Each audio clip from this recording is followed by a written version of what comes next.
स्वागत है आप सभी लोग का हमारे YouTube चैनल प्रकाश लेक्चर्स में। हम आपके मित्र, आपके दोस्त प्रकाश। आज हम इस वीडियो में पढ़ने वाले हैं क्लास 10th का टॉपिक त्रिभुज और उसका बेसिक शुरुआत करेंगे। देखते हैं, समझते हैं समरूप और सर्वांगसम क्या होती हैं। आइए डिटेल में पढ़ते हैं और वीडियो शुरू करते हैं।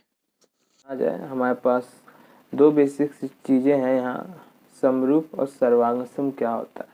तो आइए शुरू करते हैं और समझते हैं कि ये समरूप आकृति क्या होती है। समरूप कैसे बना हुआ है? समरूप बना है दुई शब्दों से मिलकर। कौन है? दुई शब्दों से मिलकर। सम, पहला शब्द सम, दूसरा शब्द रूप, जिसका रूप समान हो,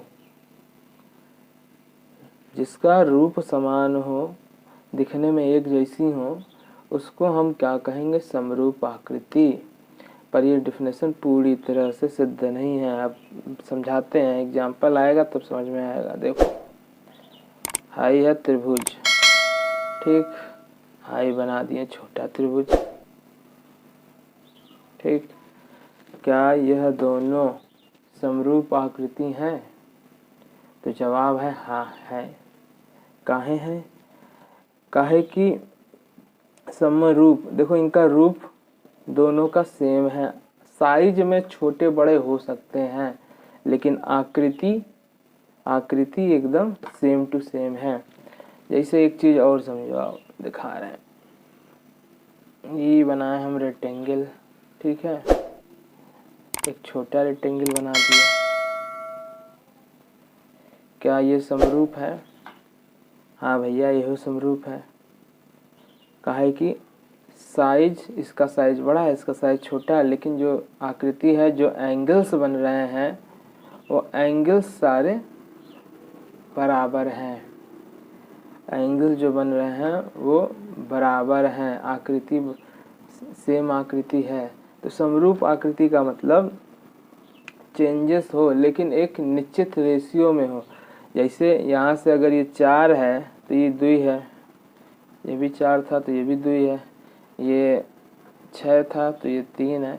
एक बात कह रहे हैं कि एक निश्चित रूप से उसमें अंतर हो रहा है, एक इक्वली रेशियो में अंतर हो रहा है, तो वो आकृति समरूप आकृति होती है। अब इसमें एक चीज़ और समझिए, आइए थोड़ा और डीप में चलते हैं इसको लेके। समरूप आकृति, सम समान, रूप यानी साइज, जिनको देखने से लगे कि उनका साइज समान है, उसे हम समरूप आकृति कहते हैं। जो इसमें एंगल्स होते हैं, एंगल्स मतलब जो अंदर का कोण बन रहा है वो बराबर हो, और इसमें वही कि जो चेंजेस हो रहे हैं रेशियो में वो बराबर हो। अब जैसे एक कोई चीज़ हमने ले ली, एक मान लो कि ये, ठीक है, इसमें कुछ ऐसे बना हुआ है, ठीक है, और एक सिमिलर या, लेकिन ये बड़ा कर दिया, और ये देखो, क्या ये समरूप है? तो नहीं भैया, समरूप नहीं है। क्यों?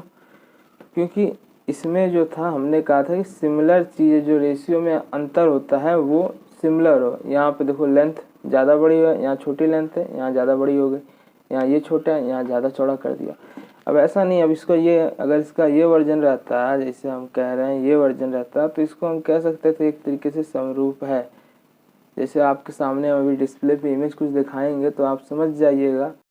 ये जो इमेज देख रहे हैं, इन तीनों इमेज में ताजमहल का जो रेशियो है चेंज होने का, यानी पहली वाली इमेज जो है सबसे बड़ी, उसके बाद बीच वाली उससे छोटी, अंत में सबसे छोटी, तो ये समरूप हैं। इनका आकृति जो है वो समरूप कहलाएगी। समरूप आकृति, जो चेंजेस हो रहे हैं वो इक्वल रेशियो में हो रहे हैं, फोटो बस बड़ी छोटी हो रही कंफ्यूजन है। में कहीं रहिएगा। अब आते हैं सर्वांगसम आकृति क्या होती है, सर्वांगसम आकृति क्या होती है। तो इसका शब्दवा को पकड़िए तो अर्थ अपने आप निकल जाएगा। सर्वा मीन्स सभी, बहुत सरल भाषा में कह रहा हूँ, सर्वा मीन्स सभी, ठीक, लिख लेना यार, चलत नहीं है।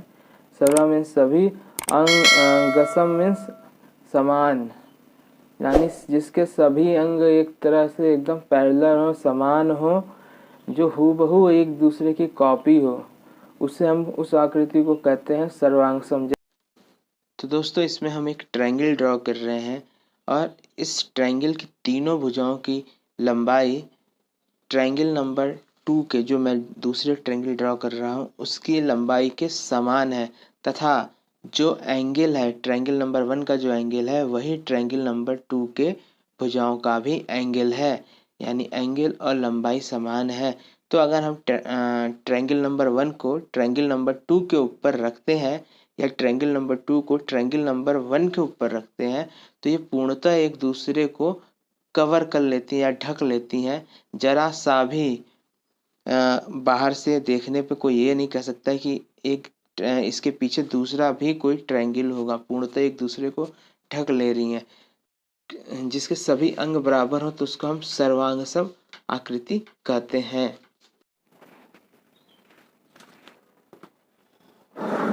देखिए, हम ये कुछ कागज के टुकड़े हैं, गंदे हो गए लेकिन आपके सामने लेके आए हैं। इसको 2 हिस्से कर देते हैं।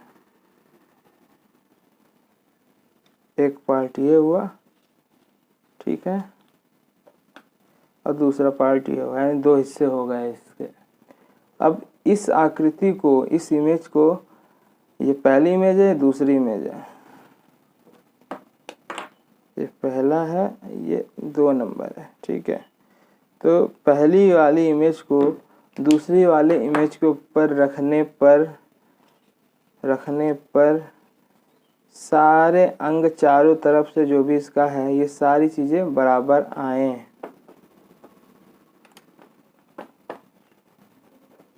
देखो जी, हो गए। अब कोई कह नहीं सकता देख के कि ये आकृति कुछ अंतर नहीं है। तो ये सभी चारों चीज़ें जो बराबर आ रही हैं, इसी को हम सर्वांगसम कहते हैं। यानी सब कुछ हूबहू वो एक दूसरे के ऊपर रख दो तो कोई बता ना पाए कि इसके नीचे भी कुछ रखा हुआ था।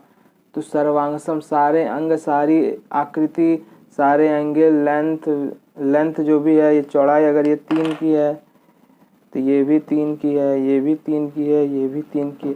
तो ये जो होगा ये सर्वांगसम होगा, सारी चीज़ें बराबर है, इसका एंगल भी सब बराबर है। तो ये क्या होगा, ये सर्वांगसम कहलाएगा। आई होप आपको समझ में आ गया होगा। अगर समझ में आ गया तो आगे चलते हैं। ऐसा नहीं सिर्फ रेक्टेंगल के लिए है, सिर्फ ट्रायंगल के लिए यही चीज़ रेक्टेंगल पे भी लागू हो गया। अगर ये 4 है, ये 4 है, ये 8 है, ये 8 है, और एक और ऐसा ही हूबहू बना दिया जिसकी एंगल भी बराबर है और लेंथ भी बराबर है। तो ये सर्वांगसम आकृति कहलाती है। उम्मीद करता हूँ समझ में आ गया होगा। अगर समझ में आ गया तब नेक्स्ट टॉपिक पे बढ़ेंगे नेक्स्ट वीडियो में। तब तक के लिए नमस्कार।